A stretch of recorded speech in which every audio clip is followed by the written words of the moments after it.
पाकिस्तान और हिंदुस्तान के बीच चुनाव जो जंग चल रही है, जैसे कि पहलगाम में पाकिस्तान ने हमारे भारतीय पर्यटकों को 28 पर्यटकों को मार गिराया था। उसके बाद भारत ने जो कार्रवाई की है, जैसे कि सिंधु नदी पर पानी रोक दिया है भारत ने, उसके बाद सभी भी पाकिस्तानी नागरिकों का वीज़ा वापस करने को कहा है और द्विपक्षीय वार्ता भारत पाकिस्तान ने बंद कर दी है। उसको देखते हुए बहुत तरह की पाकिस्तान के लिए समस्याएं खड़ी हो रही हैं, जैसे कि सिंधु चुनाव नदी का पानी नहीं जा रहा है।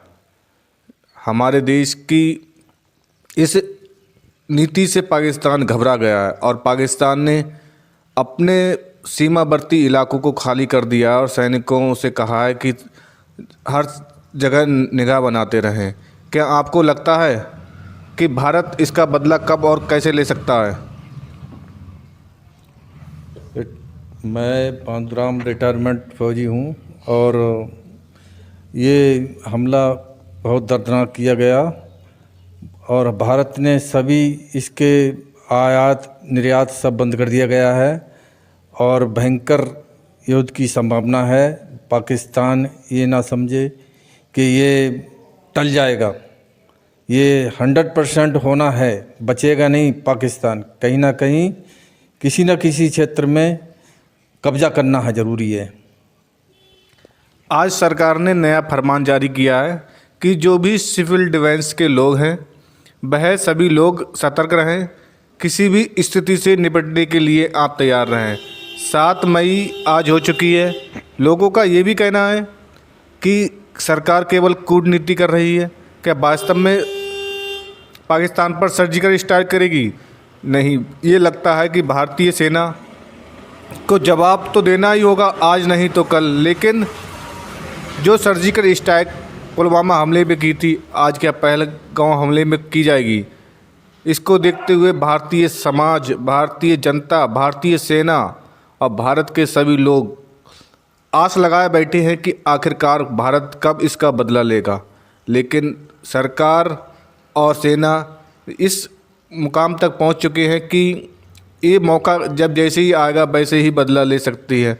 क्या भारतीय सेना इसमें सक्षम नहीं है? क्या लगता है आपको कि भारतीय सेना को सही मौके का सही इंतज़ार करना चाहिए? भारतीय सेना तो 100% मतलब अपने उसमें दायरे में है और वो हटेगी नहीं पीछे कभी भी। पाकिस्तान चौथाई भाग भी नहीं है हिंदुस्तान के बराबर, और अगर ज़रूरत पड़े तो हम भी एक्स-सर्विसमैन हैं, हम भी आने को तैयार हैं, हम भी लड़ने को तैयार हैं। अगर ज़रूरत पड़ी तो बख्शेंगे नहीं हम भी। इनका कहना है कि मैं भी एक पूर्व सैनिक हूँ, अगर ज़रूरत पड़ी तो मैं भी अपने देश के लिए लड़ने के लिए तैयार हूँ। क्या वास्तव में हमारे सैनिक अपने देश के लिए मरने को तैयार होते हैं? और देश की जो स्थिति इस समय है, देश यही मांग रहा है कि बदला खून का बदला खून। लेकिन भारत ने जो सर्जिकल स्ट्राइक ना कर जो कूटनीति की है, जैसे कि सिंधु नदी का पानी और सभी पाकिस्तानी को जो वीज़ा थे वो रद्द कर दिए हैं, उसके बाद भारत का क्या कड़ा कदम होता है ये प्रधानमंत्री नरेंद्र मोदी आगे निर्णय लेंगे। लेकिन देश के सभी लोगों को एक ही गुस्सा है कि आखिरकार उनने पूछा नाम, उसके बाद मारा। चुन चुनकर हिंदू को आखिर क्यों मारा? आखिर ऐसा जहर उनके अंदर कौन भर रहा है? कौन ऐसे जहर भर रहा है कि केवल हिंदू लोगों को ही मारा गया? आतंकवादी होते हैं, उनकी कोई जाति नहीं होती, लेकिन उनने केवल हिंदू भाइयों को क्यों मारा? सवाल ये भी उठता है। उसके बाद ये भी उठता है कि वहाँ पर इतने लोग, सारे लोग थे, तो सुरक्षा गार्ड या कोई भी एजेंसी का कर्मचारी क्यों नहीं था? उसके बाद ये भी सवाल उठता है कि सरकार आज लगभग 20 दिन हो चुके हैं, क्या बदला लेने में असक्षम है? अगर असक्षम है तो सेना को बताएं, सेना को जवाब दे, सेना को निर्देश करे। अगर भारतीय नागरिक इस तरह से अपने आप को हताश महसूस कर रहे हैं, क्योंकि आज भारत, सब लोग यही देखते हैं कि खून का बदला खून लेगा, लेकिन भारत की जो नीतियां चल रही हैं उसके अनुसार के आगे भी सरकार इस पर कदम उठा सकती है। ये तो देखने का आगे पता चलेगा कि क्या होता है। लेकिन आज देश यही चाहता है कि पाकिस्तान से बदला लिया जाए। किसी भी प्रकार